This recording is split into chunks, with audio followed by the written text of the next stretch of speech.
प्रभु महानाम को आम धन्यवाद देवा। ता सहित आमर जूम रे उपस्थित प्रत्येक प्रभुंकर दास दासी माने प्रिय प्रभुंकर लोक मान को मोर आंतरिक भक्तिपूर्ण नमस्कार मु ज्ञापन करे। समय आपण माने प्रभुंकर उद्देश्य नहीं जो बसचंती सबुठु बड़ विषय प्रतिदिन भोर 4टारू वाक्य लेखा अछि सकाळ मध्याह्न प्रभात मध्याह्न एवं संध्या समय रे मु भजना करी रोदन करिबी एवं प्रभु मोर रब सुनिबे। सुबह समय रे प्रभात समय रे उठी प्रभुंकर उपस्थिति रे आसीबा सबुठु बड़ विषय। आउ आपणकर जो समय प्रभुंकर उपस्थिति सहित जो दिन को आरंभ करत ताठू बड़ विषय मनुष्य जीवन में किछि ही न थाए। सेथिपाई सचमुच मु आपण जेते भी प्रभुंकर दास दासी माने प्रभुंकर लोक माने उपस्थित अछंती समस्त को भी मो धन्यवाद देवा पाई चाहिबी। और विशेष करी आजिर ए दिन रे प्रभुंकर वाक्य साक्ष्य देवा निमंते मते जो सुंदर सुजोग हमर होस्ट आज्ञा देइछंती आगे प्रथम करी मत देइछंती आज्ञा 2-3 थर आपनकर मीटिंग रे से प्रभुंकर वाक्य रु साक्ष्य देइतिले। आज्ञांकर होस्ट आज्ञांकर नाम तो सिंह आज्ञा की प्रकाश मित्रा आज्ञा को मु बहुत धन्यवाद देवी हृदय सहित आपनकर सुंदर प्लेटफॉर्म रे मते सुंदर अवकाश देइछंती। प्रभुंकर नाम को मु धन्यवाद देवा सहित आपण को मोर हृदय सहित मु धन्यवाद एवं भक्तिपूर्ण नमस्कार भी जणाइबा पाई चाहिबी। आसंतु आजिर ए सुंदर रात समय रे परमेश्वरंकर भाग्य रु किछि हमें डिवोशन पाई किछि विषय हमें चिंता करिबा। ता होजी समस्ते हमें जानिछु जेते बेले हमें छोटो छोटो थिलु सुनापद द्वारा ही पाठ्यांश को माने मुखस्थ करी आसुथिलु। नववर्ष रे विशेष करी से गीत संहिता तार 90 अध्याय तार 12 रु 12, 13 एवं 14 पद को जदि कई पाइछंती मो निमंते पढ़ी साहाय्य करिवे। जेपरि आम्भे माने ज्ञान विशिष्ट अंतकरण पाइपारिबु एथिपाई आम्भमानंकु आपणा आपणा दिनर गणना करिबाकू शिक्षा दियो। हे सदा प्रभु फेर केते काल आपणा दास मानक प्रति प्रसन्न हुओ। प्रभात रे आम्भमानंकु तुम दयार तृप्त कर तहिरे आम्भे माने जाव जीवन हृष्ट और आनंदित हेबा। बहुत बहुत धन्यवाद आज्ञा। प्रभु आपन को बहुल भाव रे आशीर्वाद करंतु और ये पठित वाक्य दे भी आम समस्त को शुणिबारे एवं प्रभुंकर वाक्यर तात्पर्य भी बुझा प्रत्येक को अनुग्रह करंतु। आसंतु आमने संक्षिप्त रे प्रार्थना करिबा। स्वर्गीय प्रभु तुम्हारी पवित्र पाद तले धन्यवाद दो अच्छु निजको पुणे आम जेते भी जो माध्यम रे जड़ित अच्छु पिता प्रत्येक को तुम्हारी पवित्र पाद तले समर्पित करुछि। पवित्र आत्मांकर चालना दियो प्रभु। तुम्हें अमान को रुचाओ हजाओ तुम्हें गौरवान्वित हो आनकर जीवन रे तुम्हें कथा को आज सकाळ प्रभातर समय प्रभु यीशु ए दिन को तुम्हारी उपस्थिति द्वारा माने आरंभ करिबु। आमने तुम्हारी उपस्थिति सहित ए दिन को हम समाप्त करिबु। आमे बंची थिबु तो तुम गौरव निमंते प्रभु हम प्रत्येक को तुम्हें दया करो। ତୁମେ କଥା କୁହ, ତୁମରି ଆତ୍ମା ଆମମାନଙ୍କର ଜୀବନରେ ପରିଚାଳିତ କର। ସମସ୍ତଙ୍କୁ ତୁମର ପାଦ ତଳେ ଦଉଛି, ମୁଁ ନିଜକୁ ବି ତୁମ ପାଦ ତଳେ ଦଉଛି। ଏ ପ୍ରାର୍ଥନା ଯୀଶୁଙ୍କ ନାମ ନେଇ ମାଗୁଅଛି, ଆମେନ୍। ବିଶେଷ କରି ଆଜି ଯେଉଁ ପାଠ୍ୟାଂଶକୁ ଆମେ ପାଠ କରିଛୁ, ଗୀତ ସଂହିତା ତାର 90 ଅଧ୍ୟାୟର 12ରୁ 14, କିନ୍ତୁ ପୁରା 90 ଅଧ୍ୟାୟ ଅଛି, ତାର 1 ପଦରୁ 17 ପଦ ପର୍ଯ୍ୟନ୍ତ ବହୁତ ବଡ଼ ଚାପ୍ଟରଟା। ଯଦି ପ୍ରଭୁଙ୍କର ଅନେକ ବିଜ୍ଞ ପ୍ରଭୁଙ୍କର ବ୍ୟକ୍ତିମାନେ ଦାସ ଦାସୀ ମାନେ ଅଛନ୍ତି, ସେମାନେ ଗୋଟେ ଗୋଟେ ପଦକୁ ନେଇ ବି ବ୍ୟାଖ୍ୟା କରିବାରେ ଆଉ ମାହିର ଅଟନ୍ତି। କିନ୍ତୁ ମୁଁ ଏ ପୁରା ଯେଉଁ ପର୍ବ, ଏ ଆମମାନଙ୍କର ମୁଖସ୍ଥ ପର୍ବ ବୋଲି ମୁଁ ବିଶ୍ୱାସ କରୁଛି। ଅନେକ ସମୟରେ ଯେତେବେଳେ ନୂଆ ବର୍ଷ ହଉଥିଲା, ଆମମାନେ ସୁନାପଦ ମୁଖସ୍ଥ କରି ଏଇ ପର୍ବକୁ ଆମମାନେ ସୁନାପଦ ହିସାବରେ ବି ଆମେ ଚର୍ଚ୍ଚ ମାନଙ୍କରେ କହୁ। କିନ୍ତୁ ଆଜି ଏଇ ପୁରା ପର୍ବରୁ 3ଟି ବିଷୟ ମୁଁ ଆପଣମାନଙ୍କ ଆଗରେ ରଖିବାକୁ ଚାହିଁବି, ଯେଉଁ ପ୍ରତିଦିନ ଆପଣମାନେ ଏହା ଶୁଣନ୍ତି ଏବଂ ଜାଣନ୍ତି ମଧ୍ୟ। ଏଇ 90 ଯେଉଁ ଗୀତ ସଂହିତା, ଇଏ ମୂଷାଙ୍କର ପ୍ରାର୍ଥନା ଆମେ ଦେଖୁ, ଏଠାରେ ଲେଖା ବି ଅଛି ମୂଷାଙ୍କର ପ୍ରାର୍ଥନା। ଆମେ ଆଜିର ଯେଉଁ ପ୍ରସଙ୍ଗ ଏହିପରି ଆମେ ଦେବାକୁ ଚାହିଁବା, ତା ପର୍ସପେକ୍ଟିଭ ଅଫ୍ ଲାଇଫ୍, ଜୀବନ ସମ୍ପର୍କୀୟ ୟା ଜୀବନ ସମ୍ବନ୍ଧୀୟ ଦୃଷ୍ଟିକୋଣ।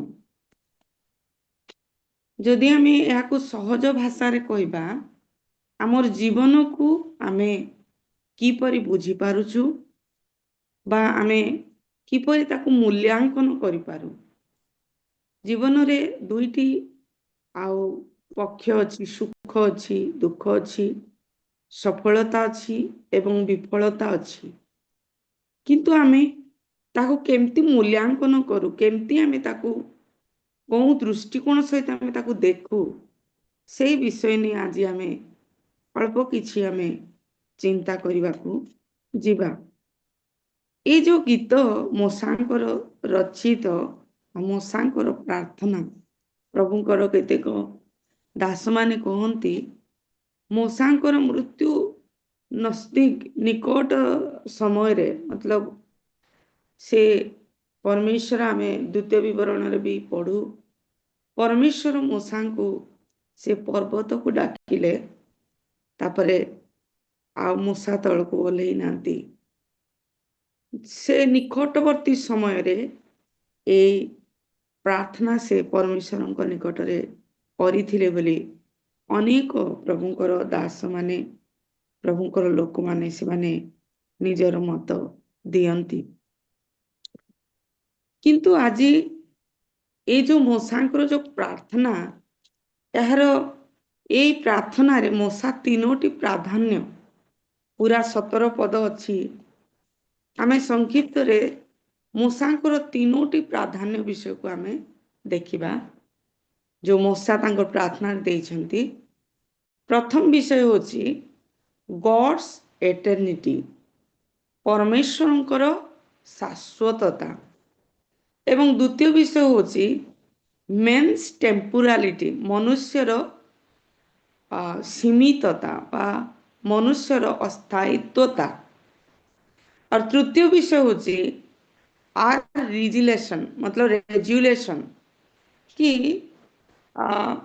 गोटे राइट लिविंग पाई, सुंदर जीवन व्यतीत करने निमंते कि ज्ञान शिक्षा करिबा एवं ज्ञान को, परमेश्वरंकर ज्ञान को शिक्षा करिबा एवं परमेश्वरंकर ज्ञान को ग्रहण करने निमंते गोटे निष्पत्ति, गोटे डिसीजन। এই 3ଟି ବିଷୟକୁ ମୂଷା ତାଙ୍କ ପ୍ରାର୍ଥନାରେ ସେ ପ୍ରାଧାନ୍ୟ ଦେଇଛନ୍ତି। ଆଉ ଆମେ ଏଇ 3ଟି ବିଷୟ ସଂକ୍ଷିପ୍ତରେ ଆମେ ଶୁଣିବା ଏବଂ ମୁଁ ବିଶ୍ୱାସ କରୁଛି ପ୍ରଭୁ ନିଶ୍ଚିତ ଭାବରେ ସେ ଆମମାନଙ୍କୁ ଆଶୀର୍ବାଦ କରିବେ। ପ୍ରଥମ ବିଷୟ ହେଉଛି ଗଡ୍ସ ଇଟର୍ନିଟି, ବା ଆମେ ତାହାକୁ ଈଶ୍ୱରଙ୍କର ଶାଶ୍ୱତତା ବୋଲି ଆମେ କହୁ। ଯେତେବେଳେ ଆମେ ଏକ ପଦକୁ ଆଉ ତାର ଦୁଇ ପଦକୁ ପଢ଼ିବା, ତେବେ ମୂଷା ସେ ପରମେଶ୍ୱରଙ୍କର ଯେଉଁ ଆଉ ଶାଶ୍ୱତତା, ପରମେଶ୍ୱରଙ୍କର ଯେଉଁ ଇଟର୍ନିଟିକୁ ସେ ପ୍ରକାଶ କରନ୍ତି। ମୁଁ ଆପଣମାନଙ୍କ ନିମନ୍ତେ ପଢ଼ିବା ପାଇଁ ଚାହିଁବି, ସେଟା ଲେଖା ଅଛି, ହେ ପ୍ରଭୁ ତୁମ୍ଭେ ପୁରୁଷାନୁକ୍ରମରେ ଆମ୍ଭମାନଙ୍କର ବାସସ୍ଥାନ ହୋଇ ଆସିଅଛ। ପର୍ବତଗଣର ଉତ୍ପତ୍ତିର ଓ ତୁମ୍ଭ ଦ୍ୱାରା ପୃଥିବୀ ଓ ଜଗତର ସୃଷ୍ଟିର ପୂର୍ବଠାରୁ ଅନାଦି କାଳରୁ ଅନନ୍ତ କାଳ ପର୍ଯ୍ୟନ୍ତ ତୁମ୍ଭେ ପରମେଶ୍ୱର ଅଟ। ମୂଷା ପ୍ରାର୍ଥନା କରୁ କରୁ ସେ ପରମେଶ୍ୱରଙ୍କୁ ସେ ଧନ୍ୟବାଦ ଦେଲେ, ଆଉ ପରମେଶ୍ୱରଙ୍କୁ ସେ ଗୋଟେ ଆଖ୍ୟା ଦିଅନ୍ତି କି ପରମେଶ୍ୱର ତୁମେ ପୁରୁଷାନୁକ୍ରମରେ ଆମ୍ଭମାନଙ୍କର ବାସସ୍ଥାନ ହୋଇ ଆସିଅଛ। ପରମେଶ୍ୱରଙ୍କର ଯେଉଁ ଶାଶ୍ୱତତାର ଅର୍ଥ କ'ଣ? ପରମେଶ୍ୱରଙ୍କର ଆରମ୍ଭ ନାହିଁ। ଆମେ ଜାଣୁ ଆମେ ମନୁଷ୍ୟ, ଆମେ ସୃଷ୍ଟି ହେଇଛୁ, କିନ୍ତୁ ଈଶ୍ୱର କେବେ ସୃଷ୍ଟି ହୁଅନ୍ତି ନାହିଁ। ସେ ସୃଷ୍ଟି ଠାରୁ ବି ସେ ବଡ଼। ବାକ୍ୟରେ ଲେଖା ଅଛି ବିୟଣ୍ଡ କ୍ରିଏସନ୍ ବୋଲି କହନ୍ତି। ଈଶ୍ୱରଙ୍କର ଆରମ୍ଭ ନାହିଁ। ଦ୍ୱିତୀୟ ବିଷୟ ହେଉଛି ଈଶ୍ୱରଙ୍କର ଶେଷ ବି ନାହିଁ। ଆମେ ପ୍ରକାଶିତ ବାକ୍ୟ ତାର 1 ପର୍ବର 8 ପଦକୁ ପଢ଼ୁ ତ ଈଶ୍ୱରଙ୍କର ସମାପ୍ତ ବି ନାହିଁ। ଲେଖା ଅଛି ନା କି ସେ ଆଦି ଏବଂ ଅନ୍ତ, ସେ ଆଲଫା ଏବଂ ଓମେଗା ଅଟନ୍ତି, ଯାହାର ଆରମ୍ଭ ନାହିଁ କି ଯାହାର ସମାପ୍ତ ବି ନାହିଁ। ମନୁଷ୍ୟର ଆରମ୍ଭ ଅଛି, ସମାପ୍ତ ଅଛି। ଯେତେବେଳେ ଆମେ ଜନ୍ମ ନେଉ ଆଉ ଆମେ କ'ଣ କରୁ, ଆମର ସମାପ୍ତ ବି ଅଛି, ଦିନେ ଆମର ମୃତ୍ୟୁ ହୁଏ। କିନ୍ତୁ ଆମର ପରମେଶ୍ୱରଙ୍କର ସମାପ୍ତ ନାହିଁ। ତୃତୀୟ ବିଷୟ ହେଉଛି ଈଶ୍ୱର ସମୟ ସୀମାରେ ସେ ସୀମିତ ନୁହନ୍ତି। ଯେମିତି ମନୁଷ୍ୟ ଗୋଟେ ସମୟ ତାକୁ ଆବଦ୍ଧ କରେ, ଆଜି ଆଉ ଗୋଟେ ସମୟ ମଧ୍ୟରେ ଆମେ ରହୁ। ଆମର ବର୍ତ୍ତମାନ ଅଛି, ଆମର ଅତୀତ ଅଛି, ଆମର ଭବିଷ୍ୟତ ଅଛି। କିନ୍ତୁ ପରମେଶ୍ୱରଙ୍କୁ ସମୟ ପରମେଶ୍ୱରଙ୍କୁ କେବେ ଆବଦ୍ଧ କରି ରଖିପାରେ ନାହିଁ। ସେ ଅସୀମିତ ପରମେଶ୍ୱର। ସେ ବର୍ତ୍ତମାନ ଅଟନ୍ତି, ସେ ଭୂତ ଅଟନ୍ତି, ଆଉ ସେ ଭବିଷ୍ୟତ ବି ଅଟନ୍ତି। ପ୍ରଥମ ପିତର 3 ଅଧ୍ୟାୟର 8 ପଦରେ ଆମେ ପଢ଼ୁ କି ପରମେଶ୍ୱର ଗୋଟିଏ ଦିନକୁ 1000 ବର୍ଷ ସହିତ ତୁଳନା କରନ୍ତି ଏବଂ 1000 ବର୍ଷକୁ ଗୋଟିଏ ଦିନ ସହିତ ସେ ତାହାକୁ ତୁଳନା କରନ୍ତି। ପରମେଶ୍ୱର ଅସୀମିତ, ସମୟ ସୀମା ତାଙ୍କୁ ଆବଦ୍ଧ କରି ରଖିପାରେ ନାହିଁ। ଏବଂ ଚତୁର୍ଥ ବିଷୟ ହେଉଛି ଦ ଗଡ୍ ଇଜ୍ ଇମ୍ୟୁଟେବୁଲ୍। ପରମେଶ୍ୱର କେବେ ବି ସେ ପରିବର୍ତ୍ତନ ହୁଅନ୍ତି ନାହିଁ। ଯେ ଥିଲେ, ଯେ ଅଛନ୍ତି ଏବଂ ଯେ ରହିଥିବେ। ଆମେ ଯେତେବେଳେ ମଲାକି ତାର 3:6 ପଦକୁ ଆମେ ପଢ଼ୁ, ପରମେଶ୍ୱର କେବେ ବଦଳନ୍ତି ନାହିଁ। କି ଟିକେ ପଢ଼ିଦେବେ କି ସେ ପଦକୁ, କେହି ଯେ ପାଇବେ? ମଲାଖି 3:6। କାରଣ ଆମ୍ଭେ ସଦାପ୍ରଭୁ ଆମ୍ଭର ପରିବର୍ତ୍ତନ ନାହିଁ। ଏ ହେତୁ ହେ ଯାକୋବଙ୍କ ସନ୍ତାନଗଣ, ତୁମ୍ଭମାନଙ୍କର ବିନାଶ ହୁଏ ନାହିଁ। ଆମ୍ଭେ ସଦାପ୍ରଭୁ, ଆମ୍ଭର ପରିବର୍ତ୍ତନ ନାହିଁ। ପରମେଶ୍ୱରଙ୍କର ପରିବର୍ତ୍ତନ ନାହିଁ। ସମୟ ପରିବର୍ତ୍ତନ ହେଉଛି, ମନୁଷ୍ୟର ପରିସ୍ଥିତି ପରିବର୍ତ୍ତନ ହୁଏ, ମନୁଷ୍ୟର ଆୟୁର ପରିବର୍ତ୍ତନ ହୁଏ, କିନ୍ତୁ ପରମେଶ୍ୱର କେବେ ସେ ପରିବର୍ତ୍ତନ ହୁଅନ୍ତି ନାହିଁ। ଏବଂ ପରମେଶ୍ୱରଙ୍କର ଯେଉଁ ସ୍ୱଭାବ, ତାଙ୍କର ଯେଉଁ ଗୁଣ, ତାଙ୍କର ଯେଉଁ ପ୍ରେମ କେବେ ପରିବର୍ତ୍ତନ ହୁଏ ନାହିଁ। ଏବଂ ପରମେଶ୍ୱରଙ୍କର ଯେଉଁ ପ୍ରତିଜ୍ଞା ବି ବାଇବେଲରେ କିଛି ପଦ ଆମେ ପଢୁ, ଜୁନସଙ୍କର ପୁସ୍ତକକୁ ଯେତେବେଳେ ଆମେ ପଢୁ, ପରମେଶ୍ୱର ତାଙ୍କର ଡେସିସନକୁ, ନିଷ୍ପତ୍ତିକୁ ସେ ପରିବର୍ତ୍ତନ କରିଥିଲେ। କିନ୍ତୁ ଅନ୍ୟ ଜାଗାରେ ବି ଗୋଟେ ଦିଟା କୋଇ ଜାଗା ମାନଙ୍କୁ ଆମେ ଦେଖୁ ପରମେଶ୍ୱର କେମିତି ସେ ତାଙ୍କ ନିଷ୍ପତ୍ତିକୁ ସେ ପରିବର୍ତ୍ତନ କରିଥିଲେ। ଗଣନା ପୁସ୍ତକ ତାର 19 ଅଧ୍ୟାୟରେ ବୋଧେ 15 ଅଧ୍ୟାୟରେ 19 ଏମିତି କିଛି ଲେଖା ଅଛି କି ପରମେଶ୍ୱର ମନୁଷ୍ୟ ନୁହନ୍ତି ଯେ ସେ କଥା କହି ସେ ନିଜର କଥାରୁ ସେ ଆଉ ମୁକରି ଯିବେ, କହିଲେ ନିଜର କଥାକୁ ସେ ଆଉ ପରିବର୍ତ୍ତନ କରିଦେବେ, ତାହା ନୁହନ୍ତି। କିନ୍ତୁ ବାଇବେଲର କିଛି ସ୍ଥାନରେ ପରମେଶ୍ୱର ତାଙ୍କର ନିଷ୍ପତ୍ତିକୁ ସେ ନିଶ୍ଚିତ ଭାବରେ ପରିବର୍ତ୍ତନ କରିଛନ୍ତି। କିନ୍ତୁ ଆମେ ମନେ ରଖିଥିବା ପରମେଶ୍ୱରଙ୍କର ପ୍ରତିଜ୍ଞା, ତାଙ୍କର ସ୍ୱଭାବ, ତାଙ୍କର ଗୁଣ ଏବଂ ତାଙ୍କର ଯେଉଁ ପ୍ରେମ କେବେ ବି ତାହା ପରିବର୍ତ୍ତନ ହୁଏ ନାହିଁ। ଏବଂ ପଞ୍ଚମ ବିଷୟ, ପରମେଶ୍ୱର ଏଥିପାଇଁ ଶାଶ୍ୱତ ଅଟନ୍ତି କାରଣ ସେ ଜୀବନର ଉତ୍ସ ଅଟନ୍ତି, ସେ ଜୀବନର ସ୍ରୋତ ଅଟନ୍ତି। ଆମମାନଙ୍କର ଜୀବନ ହଉ ୟା ପ୍ରତ୍ୟେକ ଯେଉଁ, ସେଥିପାଇଁ ଯୋହନ ପୁସ୍ତକ ତାର 5 ଅଧ୍ୟାୟର ତାର 26 ପଦରେ ଲେଖା ଅଛି, 25 ଆଉ 26 ମୁଁ ଆପଣମାନଙ୍କ ନିମନ୍ତେ ପଢୁଅଛି। ସତ୍ୟ ସତ୍ୟ ମୁଁ ତୁମମାନଙ୍କୁ କହୁଅଛି, ଯେଉଁ ସମୟରେ ମୃତମାନେ ଈଶ୍ୱରଙ୍କର ପୁତ୍ରଙ୍କ ସ୍ୱର ଶୁଣିବେ ଓ ଯେଉଁମାନେ ଶୁଣିବେ ସେମାନେ ସଜୀବ ହେବେ, ଏପରି ସମୟ ଆସୁଅଛି, ପୁଣି ବର୍ତ୍ତମାନ ବି ଉପସ୍ଥିତ। 26 ପଦକୁ ପଢୁଛି, କାରଣ ପିତା ଯେପରି ସ୍ୱୟଂଜୀବୀ ଅଟନ୍ତି ସେହିପରି ସେ ପୁତ୍ରକୁ ମଧ୍ୟ ସ୍ୱୟଂଜୀବୀ ହେବାକୁ ଦେଇଅଛନ୍ତି। ଜୀବନର ଯେଉଁ ଉତ୍ସ, ଜୀବନର ସ୍ରୋତ ହେଉଛନ୍ତି ପରମେଶ୍ୱର। ଆଜି ଆମମାନେ ଯେଉଁ ବଞ୍ଚିଛୁ, ପ୍ରଭୁ ଆମମାନଙ୍କୁ ଯେଉଁ ଜୀବନ ଦିଅନ୍ତି ତାର ସ୍ରୋତ, ସେଥିପାଇଁ ବାକ୍ୟରେ ଲେଖା ଅଛି, ମୃତ ବ୍ୟକ୍ତି ଯେତେବେଳେ ପରମେଶ୍ୱରଙ୍କର ଆବାଜ ଶୁଣନ୍ତି ସେ ଜୀବନ ପ୍ରାପ୍ତ କରନ୍ତି। ସେଥିପାଇଁ ଆଉ ମୂଷା ଏଠାରେ ଯେଉଁ 1 ପଦ ଆଉ 2 ପଦକୁ ଆମେ ପଢୁ, ମୂଷା ସେ କ'ଣ କରନ୍ତି, ପରମେଶ୍ୱରଙ୍କର ଶାଶ୍ୱତତାର ଆଉ ସେ ପ୍ରକାଶ କରନ୍ତି। ପରମେଶ୍ୱର ଯେ ଶାଶ୍ୱତ ଅଟନ୍ତି, ଚିରଞ୍ଜୀବୀ ଅଟନ୍ତି ତାହା ସେ କହନ୍ତି। ଯେତେବେଳେ ଆମେ ଆଦି ପୁସ୍ତକ ତାର 1 ପର୍ବର 1 ପଦକୁ ପଢୁ, ସେଠାରେ ଲେଖା ଅଛି, ପରମେଶ୍ୱର ଆକାଶମଣ୍ଡଳ, ସ୍ୱର୍ଗ ଏବଂ ପୃଥିବୀକୁ ସେ କ'ଣ କଲେ, ସୃଷ୍ଟି କଲେ। ତାର ଅର୍ଥ ଏଇ ଯେଉଁ ପେଣ୍ଟାଟିକ୍ କହୁ, ଯେଉଁ ବାଇବେଲର ଯେଉଁ 5ଟା ଯେଉଁ ପୁସ୍ତକ, ଆଦି ପୁସ୍ତକରୁ ବ୍ୟବସ୍ଥା ଦ୍ୱିତୀୟ ବିବରଣ ପର୍ଯ୍ୟନ୍ତ, ଏଇ 5ଟା ପୁସ୍ତକର ଲେଖକ ବି ମୂଷା ନିଜେ ଅଟନ୍ତି। ଆଉ ସେ 1 ପଦରେ ସେ ଯେଉଁ ଲେଖନ୍ତି, ଆଦ୍ୟରେ ପରମେଶ୍ୱର ସ୍ୱର୍ଗ ଓ ପୃଥିବୀ ସୃଷ୍ଟି କଲେ, ସେ ପରମେଶ୍ୱରଙ୍କର ଶାଶ୍ୱତତାକୁ, ଯେ କି ବିୟଣ୍ଡ କ୍ରିଏସନ ବୋଲି ମୂଷା ସେଠାରେ ସେ ପ୍ରକାଶ କରନ୍ତି। ଯେତେବେଳେ ଆମେ 1 ପଦକୁ 2 ପଦକୁ ପଢୁ, ଆମେ ଆଦି ପୁସ୍ତକ 1ର 1 ପଦକୁ ଆମେ ରିମାଇଣ୍ଡ କରିପାରୁଛୁ।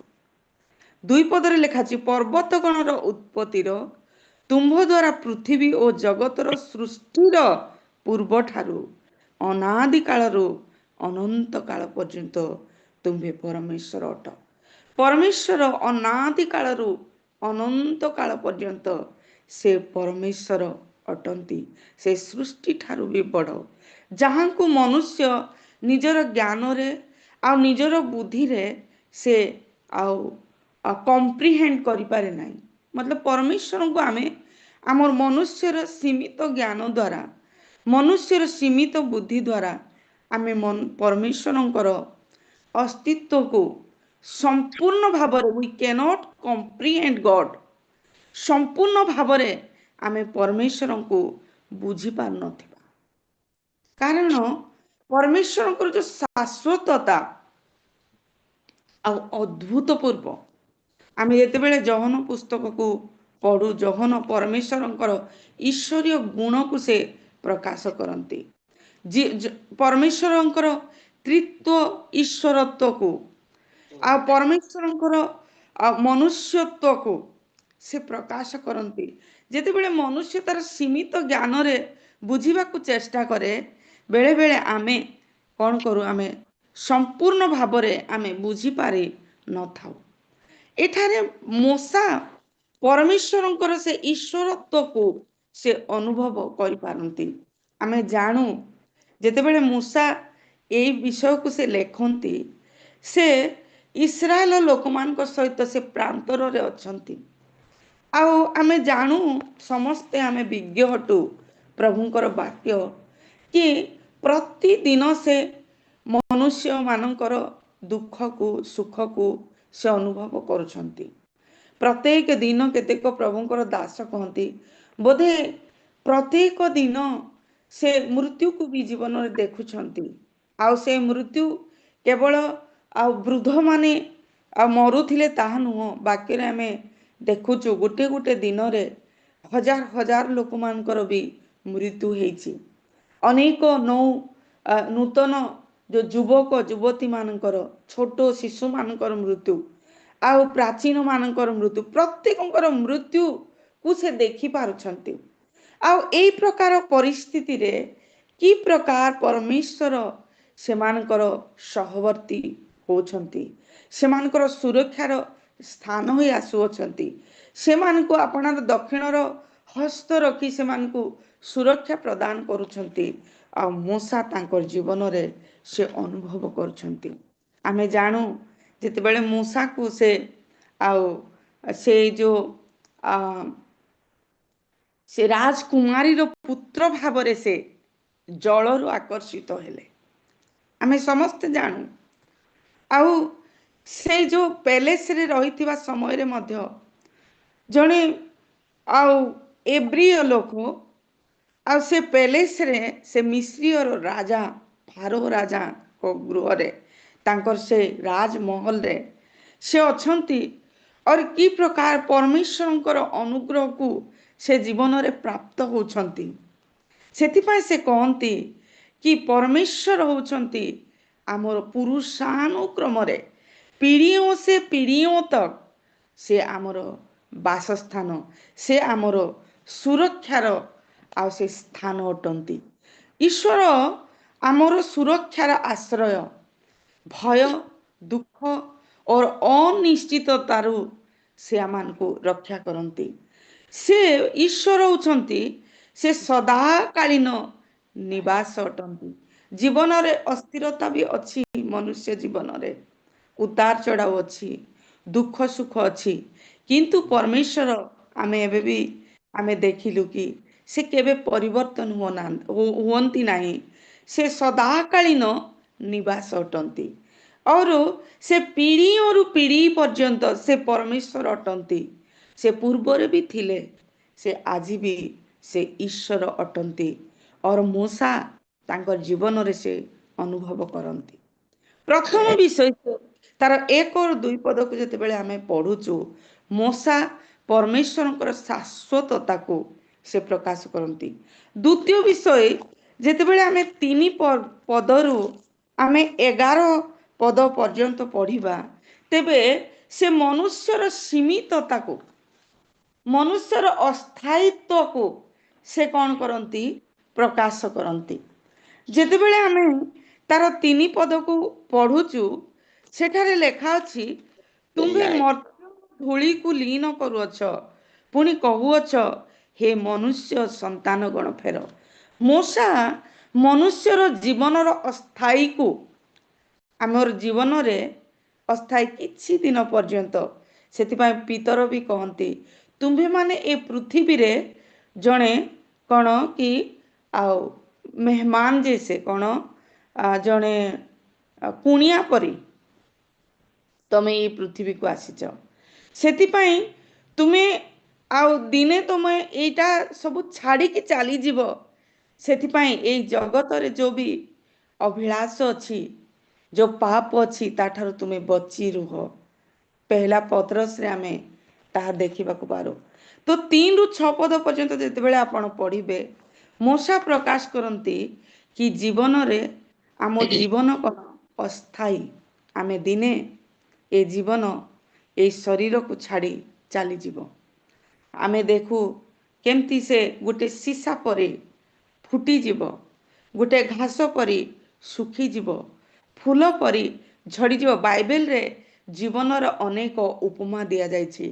3ରୁ 6 ପଦ ପର୍ଯ୍ୟନ୍ତ ଯେତେବେଳେ ଆପଣ ପଢ଼ନ୍ତି, ମୂଷା ଜୀବନର ଅସ୍ଥାୟୀକୁ ସେ ପ୍ରକାଶ କରନ୍ତି। ଯେତେବେଳେ ଆପଣ 10 ପଦ ପଢ଼ିବେ, ଦ ହ୍ୟୁମାନ ଲାଇଫ ସ୍ପାନ୍, ମନୁଷ୍ୟର ଆୟୁର जो ଅସ୍ଥାୟିତ୍ୱ ତାକୁ ମୂଷା ପ୍ରକାଶ କରନ୍ତି। ମୂଷା କହନ୍ତି, 10 ପଦକୁ ମୁଁ ପଢ଼ୁଛି, ଆମମାନଙ୍କର ଆୟୁର ପରିମାଣ 70 ବର୍ଷ ବା ବଳ ସକାଶୁ 80 ବର୍ଷ ହୁଏ, ତଥାପି ତହିଁର ଗର୍ବ ଓ ପରିଶ୍ରମ ଦୁଃଖ ମାତ୍ର। ମୂଷା କ'ଣ ପ୍ରକାଶ କରନ୍ତି? ଆମେ ଯେତେ ଦିନ ପର୍ଯ୍ୟନ୍ତ ଏଇ ଜଗତରେ ବଞ୍ଚିଛୁ, ଯେଉଁ ପ୍ରତ୍ୟେକ ମନୁଷ୍ୟର ଗୋଟେ ସମୟ ସୀମାରେ ଆମେ ଏଇ ଜଗତକୁ ଆସୁ। କିନ୍ତୁ ମୂଷା କହନ୍ତି ଏ ଯେଉଁ ସମୟ ସୀମା ବି କ'ଣ ଦୁଃଖରେ ପରିପୂର୍ଣ୍ଣ ଆଉ ପରିଶ୍ରମରେ ପରିପୂର୍ଣ୍ଣ। ମୂଷା ଇଏ କହନ୍ତି ନାହିଁ କି ଆମର ଯେଉଁ ଜୀବନରେ ଆନନ୍ଦ ନାହିଁ, ବିଲକୁଲ ଖୁସି ନାହିଁ, ବିଲକୁଲ ଏ କଥା ସେ କହୁନାହାନ୍ତି। କିନ୍ତୁ ସେ ଗୋଟେ ବିଷୟ କହିବା ପାଇଁ ଚାହାନ୍ତି କି ମନୁଷ୍ୟର ଯେଉଁ ଜୀବନ ସୀମିତ ଅଟେ, ତାର ସମୟ ହେଉଛି ସୀମିତ ଏବଂ ସେ ଅସ୍ଥାୟୀ। ସେଥିପାଇଁ ଯେଉଁ ଜୀବନରେ ଯେଉଁ ଦୁଃଖ, କଷ୍ଟ, ମୃତ୍ୟୁ ଆଉ ସଫଳତା, ବିଫଳତା, ଏ ସମସ୍ତ ବିଷୟକୁ ଚିନ୍ତା କରି ଜ୍ଞାନ ଆଉ ସତର୍କତାକୁ ପ୍ରତିଦିନ ଆମେ କ'ଣ କରିବା? ଧ୍ୟାନ ଦେବା। ମୂଷାମାନଙ୍କୁ ସେଇ ବିଷୟ ସେ ପ୍ରକାଶ କରନ୍ତି। 10 ପଦକୁ ଯେତେବେଳେ ଆପଣ ଉପଦେଶକ ତାର 7 ପର୍ବରୁ ତାର 2 ପଦକୁ ପଢ଼ୁଥିବେ, ସେଠାରେ ମୂଷା ଗୋଟେ କଥା କହନ୍ତି, ଭୋଜ ଗୃହକୁ ଯିବାଠାରୁ ବିଳାପ ଗୃହକୁ ଯିବାର ଭଲ, କାରଣ ତାହା ସମୁଦାୟ ମନୁଷ୍ୟର ଶେଷ ଗତି, ଜୀବିତ ଲୋକ ତହିଁରେ ମନୋଯୋଗ କରିବେ। ମୂଷା ଇଏ କହୁନାହାନ୍ତି କି ଜୀବନରେ ବିଲକୁଲ ଆନନ୍ଦ ନାହିଁ, ଜୀବନରେ ବିଲକୁଲ ଖୁସି ନାହିଁ, ଏହା ସେ କହନ୍ତି ନାହିଁ। କିନ୍ତୁ ସେ ଏହା କହିବା ପାଇଁ ଚାହାନ୍ତି, କାରଣ ମନୁଷ୍ୟର ଜୀବନ ଯେଉଁ ସୀମିତ ଅଟେ, ଅସ୍ଥାୟୀ ଅଟେ, ଏଥିପାଇଁ ଜୀବନର ସମସ୍ତ ଯେଉଁ ବିପରୀତ, ଯେଉଁ ପ୍ରତିକୂଳ ପରିସ୍ଥିତି ମଧ୍ୟ ଦେଇ ଆମେ ଯେଉଁ ଗମନ କରୁଛୁ, ଆମେ ସେଇ ବିଷୟକୁ ଆମେ ଧ୍ୟାନ ଦେବା, ଆମେ ସତର୍କ ରହିବା ଆଉ ଆମେ ପରମେଶ୍ୱରଙ୍କର ନିକଟବର୍ତ୍ତୀ। ଯେତେବେଳେ ଜଣେ ଲୋକ କୋଇ ବିଳାପର ଗୃହ, କୋଇ ଦୁଃଖର ଗୃହକୁ ଯାଉ, ଆମେ ମନୁଷ୍ୟର ଜୀବନର ଆଉ ତାର ମୂଲ୍ୟକୁ ଆମେ ବୁଝିପାରିଥାଉ। ଯେତେବେଳେ କେଉଁ ଘରକୁ ଆମେ ଯାଉ, ଯେଉଁ ଘରେ ମୃତ୍ୟୁ ହେଇଥିବ, ଆପଣ ଯେତେବେଳେ ଯାଇ ସେଠି ଛିଡ଼ା ହୁଅନ୍ତି, ମନୁଷ୍ୟର ଜୀବନର ମୂଲ୍ୟାଙ୍କନ ଆପଣ କରିପାରିବେ। ଆଉ ତୃତୀୟ ବିଷୟ, ମୂଷା ସେ ଆମର ହ୍ୟୁମାନ ଷ୍ଟ୍ରେଂଥ और achievement, the temporary of human strength and achievement, ଆମର ଯେଉଁ ମନୁଷ୍ୟ ଜୀବନର ଯେଉଁ ଶକ୍ତି ଓ ସାଧନାର ଅସ୍ଥାୟୀକୁ ମୂଷା କ'ଣ କରନ୍ତି? ସେ ପ୍ରକାଶ କରନ୍ତି। ଯଦି 9 ପଦକୁ ଆପଣ ପଢ଼ିବେ, କାରଣ ଆମମାନଙ୍କର ସକଳ ଦିନ ତୁମ୍ଭ କୋପରେ ବହିଯାଏ, କଥିତ କାହାଣୀ ପରି ଆମମାନେ ଆପଣା ଆପଣା ବର୍ଷକୁ ସମାପ୍ତ କରୁ। ଗୋଟେ କଥିତ କାହାଣୀ ପରି, ଯେମିତି ଆମେ ଗୋଟେ କାହାଣୀକୁ କହିଦେଉ, ମନୁଷ୍ୟର ଜୀବନ ଗୋଟେ କାହାଣୀ ପରି। ମନୁଷ୍ୟର ଶକ୍ତି ଓ ସାଧନା ଅନେକ ସମୟରେ ଆମେ ଦେଖୁ।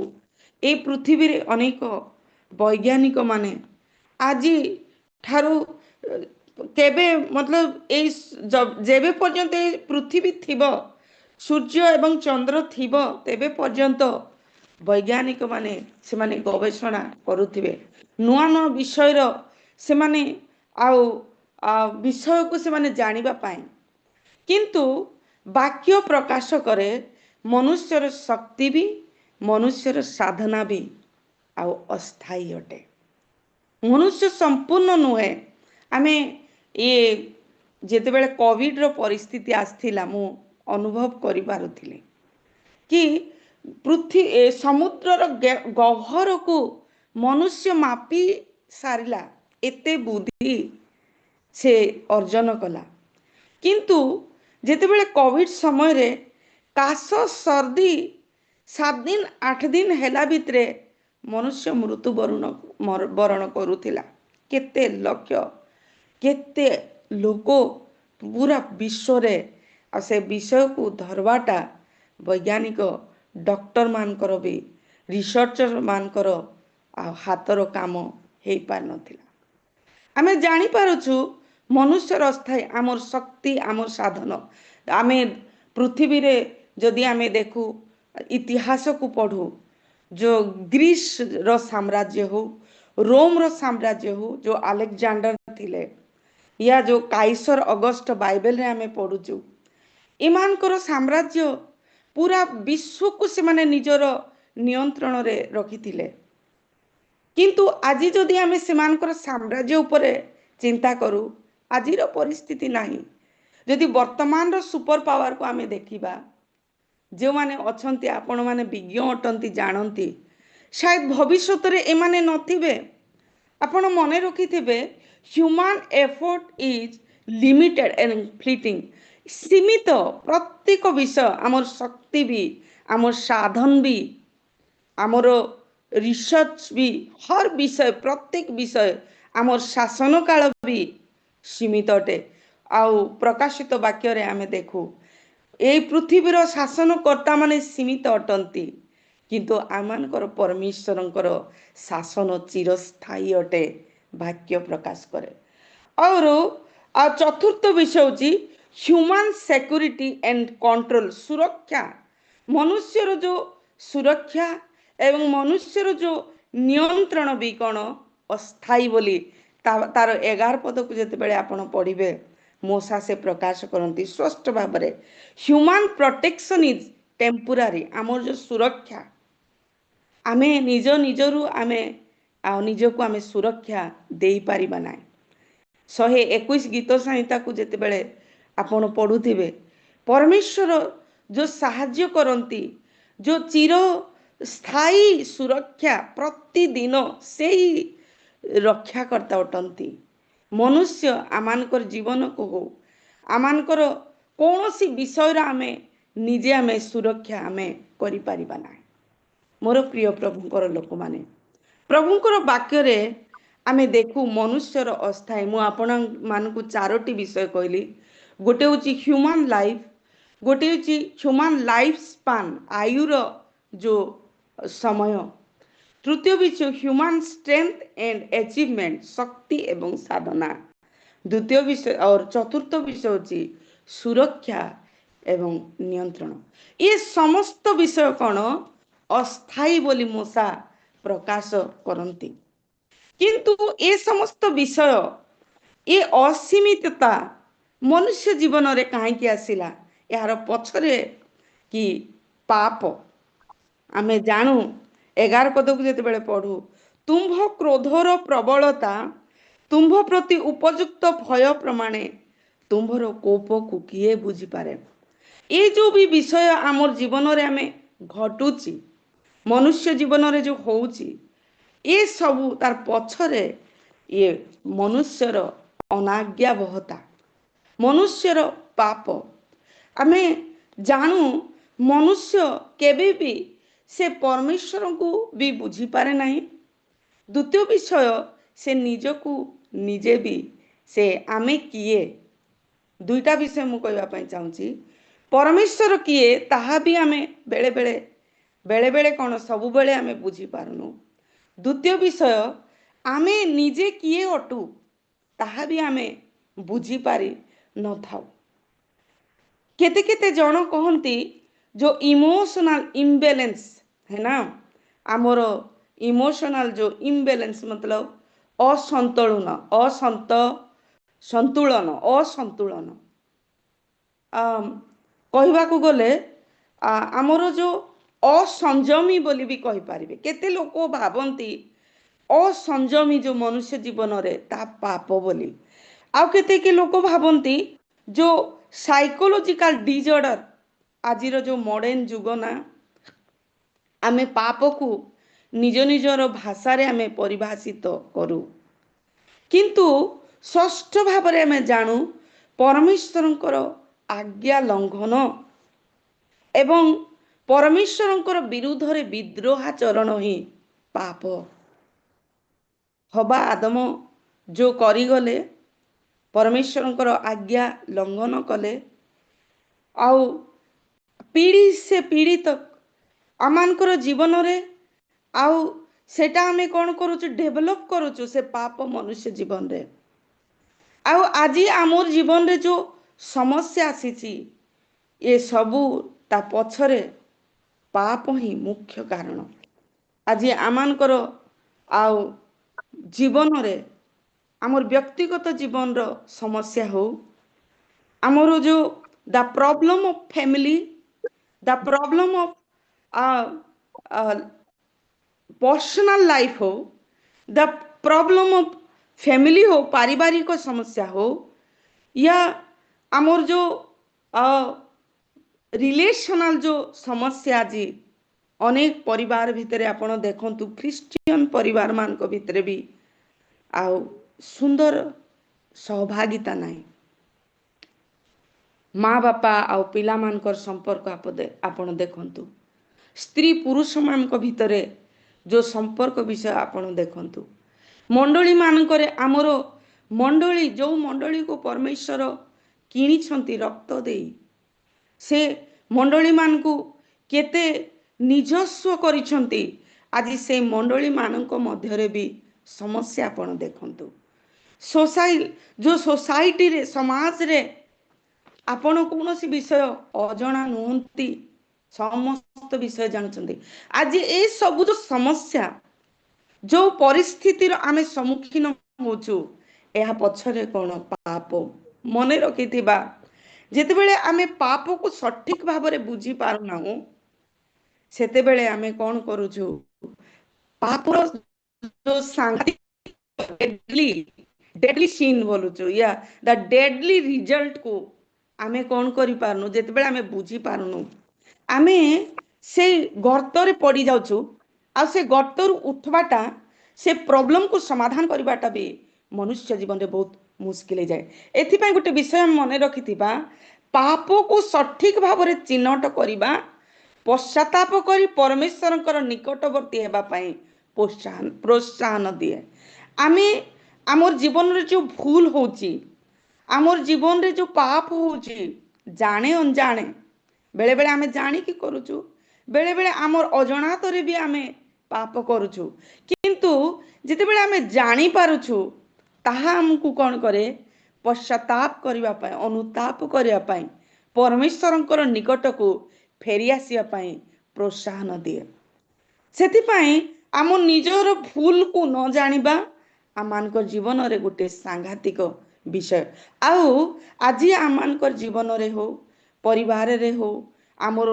युवा युवती माने सेमानकर जीवन रे हो मंडली रे समाज रे जो भी समस्या आपण ए 2025 केते संघर्ष दे गति करिथिबे केते दुख दे गति करिथिबे मु काली भी रविवार थिला मु वाक्य रे मते प्रभुकर दास समय देइथिले मु गोटे विषय कहउथिली जदि आपनको पूरा वर्ष पाई किछि वर्षर को गोटे विषय को स्मरण करिवे बोली जदि आपनको के कहिबे कहले आपनको सीधा आपनकर दुख ही आपण स्मरण करुथिबे जीवन रे प्रभु खुशी भी दियंती आनंद भी दियंती अनुग्रह भी दियंती किंतु अनेक समय रे आमे आमर जीवन रो कोई दुख को ही आमे कोन करूचु आमे स्मरण करि थाउ ए 2025 जीवन रो जो समस्या रे आमे गति करूचु एहा पछरे मोर प्रिय माने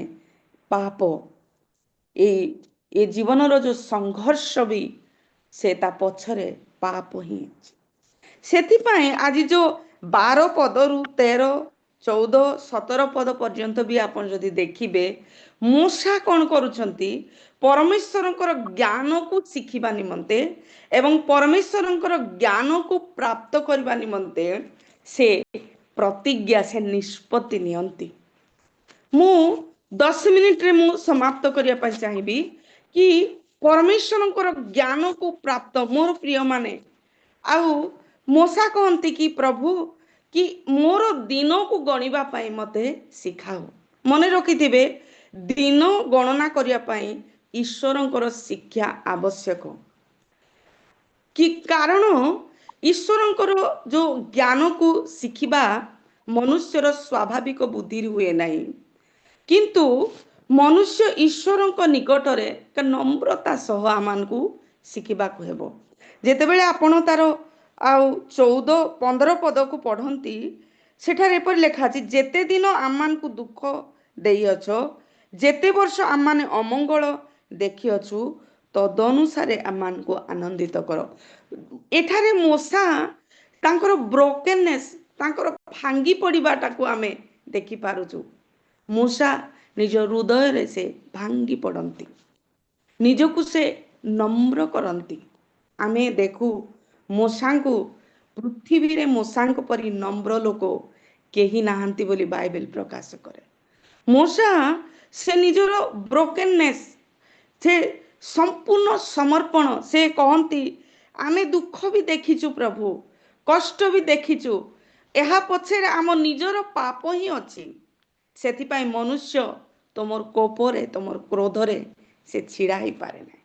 आज आम जीवन रे जो समस्या अच्छी, आम जीवन रे जो संकट आसे, जो जीवन रो जो अस्थायित्वता भी यार पछरे मनुष्यर पाप ही अटे। सेथिपाई मूसा से आमान को स्मरण दिलौछंती कि आमे जीवन रे कौन हेबा को हेबो, परमेश्वर ज्ञान को आमान को शिखिबा को हेबो। आउ परमेश्वर जो ज्ञान रो जो कौन आउ शिखिबार विषय होची कि परमेश्वर जेबे आमे निजको नम्र करू, तेबे आमे परमेश्वर ज्ञान को प्राप्त करू। आमे देखुचु जेतेबेले आउ जाकुब से परमेश्वर सहित मल्लयुद्ध कले, से प्रभु को कहले जेबे पर्यंत तुम्हें मते आशीर्वाद देना हो तेबे पर्यंत तुमको मु छाड़बी ना। से प्रभु को सहित से कौन कले आउ युद्ध कले, प्रभु को से छाड़िले ना। सेठी भी आमे जाकुबंकर जिद्दी आमे जदि आमे भाबिबा, जाकुबंकर गोटे आ परमेश्वर को से धरी रखिले। मूसा भी कहती प्रभु 14 पद को आमे पढ़ुथिलु, प्रभु को ठारे से नम्र हे प्रार्थना करती, कहती तुम्ह दया रे मते ए सकाळ समय रे तुम्ह दया रे मते तृप्त कर। परमेश्वर दया, परमेश्वर प्रेम, परमेश्वर हस्त आपण आउ 15, 16, 17 को पढ़िबे। एटा होची सॉल्यूशन, एटा को छाड़ी आउ कौन सी विषय आमानकर जीवन रे सॉल्यूशन नहीं। मूसा जानती तांकर जीवन यात्रा रे, चाहे से पैलेस रे थिले, चाहे से प्रांतर रे से तांकर लोकमान को सहित से 33 पद द्वितीय विवरण 33 पदर तार 27 पदरे जेतेबेले से आ इस्राएल लोकमान को शिक्षा दौछंती, कारण से माने प्रतिज्ञात देश को जीवार अच्छी, सेठी गले से माने की परि भावरे रहिबे से शिक्षा दौ दौ सेठारे भी से कहती, से एपरी कहती नहीं कि परमेश्वर मते आह्वान करिसंती तुमर गोटे नेता हिसाब रे तुमको नेतृत्व करिया पाई, सेथिपाई as a leader you have to listen to me. एहा मूसा कहूनांती, तार 27 पद को पढ़िबे लेखा अछि परमेश्वर तुमर वासस्थान, आ से तुमर शत्रु मानंकु से प्रतिज्ञात देशरु तोड़िबे एवं से कहिबे कि एमान को विनाश कर बोली। तार कहिबार अर्थ कोन? मूसा जानती आमानकर जीवन रे केवल परमेश्वर अटंती, तांकर दया, तांकर प्रेम एवं तांकर हस्त, तांकर कार्य आमानकर जीवन रे नितांत आवश्यक। एई जगत रे बंची थिबा जेते दिन भी आमे मने रखिबा मोर प्रिय प्रभुंकर लोक माने ସମୟ ଗଣନା କରିବାର ଅର୍ଥ କ'ଣ କି ଚିରକାଳୀନ ପ୍ରାଥମିକତା ସହ ବଞ୍ଚିବା। ଆମ ଜୀବନରେ ଚିରକାଳୀନ ପ୍ରାଥମିକତା ମତଲବ ପରମେଶ୍ୱରଙ୍କୁ ପ୍ରାଥମିକତା ଦେବା, ପରମେଶ୍ୱରଙ୍କର କାର୍ଯ୍ୟକୁ ପ୍ରାଥମିକତା ଦେବା। ସମୟ ଗଣନା କରିବା ମତଲବ ପ୍ରତିଦିନ ଆମେ ଦିନକୁ କାଉଣ୍ଟ କରିବା ନୁହଁ। ଆମର ଜୀବନରେ ଈଶ୍ୱରଙ୍କର ସତ୍ୟତା ଅନୁଯାୟୀ ଜୀବନ ଯାପନ କରିବା ଆଉ ଅନନ୍ତ କାଳ ବିଷୟରେ ନିବେଶ କରିବା। ଆମେ ଯେଉଁମାନେ ଆଜିକାଲି ପଇସାକୁ ନିବେଶ କରୁଛନ୍ତି, ଆଜି ଯଦି ଆମେ ଆଉ ନିବେଶ କରୁ ତ ଗୋଟେ ବର୍ଷ ପରେ କେତେ ଲକ୍ଷ କେତେ କରୋଡ଼ ରୁପିଆ ମିଳିବ ବୋଲି ଆଜିକାଲି ଯେଉଁ ମାର୍କେଟ ମାନଙ୍କୁ ବଡ଼ ବଡ଼ ଲୋକମାନେ ଛୋଟ ଲୋକମାନେ ମଧ୍ୟ ନିବେଶ କରନ୍ତି। ଦିନ ଗଣନା କରିବାର ଉଦ୍ଦେଶ୍ୟ କି ଅନନ୍ତ କାଳ ବିଷୟରେ ନିବେଶ। ସେଥିପାଇଁ ବାକ୍ୟରେ ବି ଲେଖା ଅଛି କି ତୁମେ ଏଇ ଧନ ଯେଉଁ ଏଇ ସଂସାରିକ ଧନକୁ ସଞ୍ଚୟ କର ନାହିଁ ଯେଉଁଠି କିଡ଼ା ଲାଗିଯାଏ, କିନ୍ତୁ ସେଇ ଧନକୁ ସଞ୍ଚୟ କର ଯେଉଁଠି କିଡ଼ା ଲାଗେ ନାହିଁ। ଆଉ ଗୋଟେ ବିଷୟ ମୁଁ ଆପଣଙ୍କ ମାନଙ୍କ ଆଗରେ କହିବି କି ସମୟକୁ ମୂଲ୍ୟ ଦେବା, କ୍ରୋଧ और ପାପରେ ସମୟ ନଷ୍ଟ ନ କରି ପ୍ରତିଦିନ ଆମେ ପ୍ରସ୍ତୁତ ରହିବା, ତାହା ହେଉଛି ସମୟକୁ ଗଣନା କରିବାର ଉଦ୍ଦେଶ୍ୟ। ମୋର ପ୍ରିୟ ପ୍ରଭୁଙ୍କର ଲୋକମାନେ, ପ୍ରଭୁ ଆମମାନଙ୍କର ଯେଉଁ ଜୀବନ ଯାତ୍ରା ଦେଲେ, ସେଦିନ ମୂଷାଙ୍କର ଜର୍ଣ୍ଣି ସେ ପ୍ରାନ୍ତରରେ ୟା ଏଜ୍ ଏ ଲିଡର ତାଙ୍କର ଜୀବନ ଯାତ୍ରାର ଜର୍ଣ୍ଣି ପ୍ରଭୁ ଆମମାନଙ୍କୁ এই ଜୀବନ ଯାତ୍ରା ଦେଇଛନ୍ତି। 2025 ଚାଲିଗଲା, 2026 ଆମ ପାଇଁ ଗୋଟେ ଉତ୍ତମ ଗୋଟେ ଅବସର। କିନ୍ତୁ ପ୍ରଭୁ ମୂଷା ଯେମିତି ପ୍ରାର୍ଥନା କଲେ, ହେ ପ୍ରଭୁ ମୋତେ ଶିଖା ଦିନକୁ ଗଣନା କରିବା। ଆମେ ପ୍ରାର୍ଥନା କରୁ ଆମର ସମୟକୁ, ଆମର ଦିନକୁ, ଯେତେ ଦିନ ପର୍ଯ୍ୟନ୍ତ ପ୍ରଭୁ ଆମମାନଙ୍କୁ ଏହି ଜଗତରେ ବଞ୍ଚାଇ ରଖିଛନ୍ତି, ଆମେ ସେତେ ଦିନ ପର୍ଯ୍ୟନ୍ତ ପ୍ରଭୁଙ୍କର ଉଦ୍ଦେଶ୍ୟରେ ବଞ୍ଚିପାରିବା। ଆମର ଜୀବନକୁ ଆମେ ମୂଲ୍ୟାଙ୍କନ କରିପାରିବା। ଆମେ ନିଶ୍ଚିତ ଭାବରେ ଅସ୍ଥାୟୀ ଅଟୁ, ନିଶ୍ଚିତ ଭାବରେ ଆମ ଜୀବନ ଅସୀମିତ ଅଟେ। କିନ୍ତୁ ଯେଉଁମାନେ ପ୍ରଭୁରେ ରହନ୍ତି, ପ୍ରଭୁରେ ଥାଇ ମରନ୍ତି, ପ୍ରଭୁ ସେମାନଙ୍କୁ ଅନନ୍ତ ଜୀବନର ଅଧିକାରୀ କରିବେ। ସେ ଅନନ୍ତ ଜୀବନ ଆମମାନଙ୍କୁ ଦେବା ପାଇଁ ପ୍ରତିଜ୍ଞା କରନ୍ତି। ସେଥିପାଇଁ ଆମେ ଯେତେ ଦିନ ଏଇ ଜଗତରେ ବଞ୍ଚୁଛୁ, ଆମେ ତାର ଉଦ୍ଦେଶ୍ୟକୁ, ତାର ମହତ୍ୱତାକୁ, ତାର ଗୁରୁତ୍ୱତାକୁ ଆମେ ଜୀବନରେ ଅନୁଭବ କରିବା। ମୂଷା କହନ୍ତି, ତୁମ୍ଭ ଦୟାରେ ମୋତେ ତୃପ୍ତ କର, ତହିଁରେ ପ୍ରଭାତରେ ତୁମ୍ଭ ଦୟାରେ ମୋତେ ତୃପ୍ତ କର, ତହିଁରେ ଯାବ ଜୀବନ ମୁଁ ଆନନ୍ଦିତ ରହିବି। ପ୍ରଭୁଙ୍କର ଦୟା, ପ୍ରଭୁଙ୍କର ପ୍ରେମ ଆଉ ପ୍ରଭୁ ପରମେଶ୍ୱରଙ୍କର ଯେଉଁ ହସ୍ତ, ମୋର ପ୍ରିୟ ପ୍ରଭୁଙ୍କର ଲୋକମାନେ, ଆମମାନଙ୍କ ପାଇଁ ସମାଧାନ ଅଟେ। ଆମମାନଙ୍କର ଜ୍ଞାନ ଆମର ସମାଧାନ ନୁହେଁ, ଆମମାନଙ୍କର ବୁଦ୍ଧି ଆମର ସମାଧାନ ନୁହେଁ, ଆମମାନଙ୍କର ଧର୍ମ କର୍ମ ବି ଆମମାନଙ୍କର ସମାଧାନ ନୁହେଁ।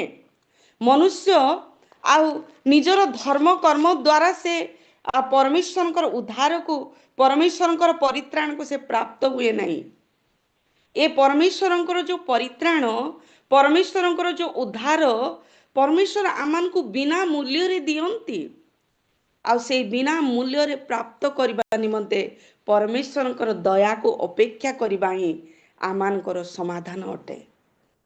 ମୋର ପ୍ରିୟ ପ୍ରଭୁଙ୍କର ଲୋକମାନେ, ଆଜି ପ୍ରଭୁ ଏଇ ସକାଳ ସମୟରେ ଆମମାନଙ୍କୁ ଆଶୀର୍ବାଦ କରନ୍ତୁ। ଆମମାନେ ବୁଝିପାରିବା ପରମେଶ୍ୱରଙ୍କର ଶାଶ୍ୱତତାକୁ, ଦ ଗଡ୍ସ ଇଟର୍ନିଟି, ପରମେଶ୍ୱରଙ୍କର ଶାଶ୍ୱତତା ଏବଂ ମେନ୍ସ ଟେମ୍ପୋରାଲିଟି, ମନୁଷ୍ୟର ଅସୀମିତତା ଆମେ ବୁଝିପାରିବା। ଆଉ ଯେତେ ଦିନ ପର୍ଯ୍ୟନ୍ତ ଏଇ ଜୀବନରେ ଆମେ ବଞ୍ଚିଛୁ, ପରମେଶ୍ୱରଙ୍କର ଦୟାକୁ, ପରମେଶ୍ୱରଙ୍କର ସେଇ ପରିତ୍ରାଣକୁ ଆମମାନେ ଅପେକ୍ଷା କରୁଥିବା। ପ୍ରତିଦିନ ଯିଶାୟା ପୁସ୍ତକରେ ଲେଖା ଅଛି, ତୁମର ଧର୍ମକର୍ମ ଗୋଟେ ମଇଳା କପଡ଼ା ପରି, ଗୋଟେ ଫଟା ହୁଆ କପଡ଼ା ପରି। ଆମର ଧର୍ମକର୍ମ ଦ୍ୱାରା ଆମେ ପରମେଶ୍ୱରଙ୍କର ପାଖକୁ ପହଞ୍ଚି ପାରିବା ନାହିଁ, କିନ୍ତୁ ଆମ ନମ୍ରତା ଦ୍ୱାରା, आमर समर्पण द्वारा आमर भक्ति द्वारा आमे परमेश्वरंकर से निकटवर्ती हो पारिबा। प्रभु आमको आशीर्वाद करंतु। सेथिपाई पितर लेखंती तुमे मु ओडिया रे बेले बेले कहला बेले से पद आसुना हिंदी रे लिखा अछि तुम लोग जो इस पृथ्वी में कुछ दिन के लिए आते हो, तुम परदेसी हो। ये धरती पे इस पृथ्वी में तुम परदेसी हो, इसलिए इस संसार की अभिलाषाओं से, पापों से, इस संसारियों की जो भी अधर्मों से तुम बचे रहो। हमें ये पृथ्वी रे अल्प समय पे प्रभु आमान को पठाउछंती। आमाने ये समस्त विषय रु बची रहिबा सुरक्षा आउ सुरक्षार निवास स्थान होछंती परमेश्वर। जेतेबेले पर्यंत आमे तांको निवास स्थान रे आश्रय न नेउ आमे सुरक्षा पाई परिबा ना। प्रिय प्रभुंकर लोक माने प्रभु आमान को आशीर्वाद करंतु। आज आमान को व्यक्तिगत जीवन, पारिवारिक जीवन, समाज रे, मंडली रे जो प्रॉब्लम्स, जो समस्याएं, जो छोट छोट हो बड़ हो आमे जो सम्मुखीन होचु, आमे परमेश्वरंकर निकटवर्ती हेबा। से ही आमर सॉल्यूशन अटंती, से ही आमर समाधान अटंती। आउ से दिनर ये जो 24 घंटा अष्ट प्रहर आमानकर सहवर्ती परमेश्वर अटंती। मु विश्वास करुची प्रभु निश्चित भावरे आमर ये जीवन यात्रा रे से आमान को कढ़ाई नेबे। ए 2026 रे चाहे जीवन रे उतार चढ़ाव आसो, से आमर जीवनर यात्रा रे, आत्मिक यात्रा रे से आमान को कढ़ाई नेबे और तांकर उद्देश्य रे बंचिया पाई सदा बेले से आमान को प्रस्तुत करुथिबे।